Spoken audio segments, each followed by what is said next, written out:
এর আগে যারা ক্ষমতায় ছিলেন তারা টানা 15 বছর এই দেশকে দুঃশাসন উপহার দিয়েছিলেন। পুরোটা সময় জুড়ে মানুষ দুঃস্বপ্নের মধ্যে বসবাস করেছে। হাজারো জীবনের বিনিময়ে অসংখ্য মানুষের পঙ্গুত্ব বরণ করা, জেল এবং জুলুমের স্টিম রুলার এই জাতির উপর চাপিয়ে দেওয়া হয়েছিল। জাতির বিচক্ষণ গর্বিত নেতৃবৃন্দকে প্রতিহিংসার বশবর্তী হয়ে কাউকে বিচারিকভাবে হত্যা করা হয়েছে, আবার কাউকে বিনা বিচারে হত্যা করা হয়েছে। গুমের সংস্কৃতিতে নতুন করে বাংলাদেশে আয়নাগরের দুষ্ট সংস্কৃতি সংযোজন করা হয়েছে।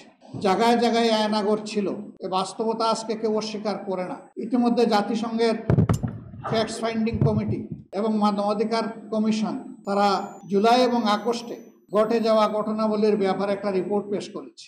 এই রিপোর্টে বিগত সরকারকে স্পষ্টভাবে দায়ী করা হয়েছে।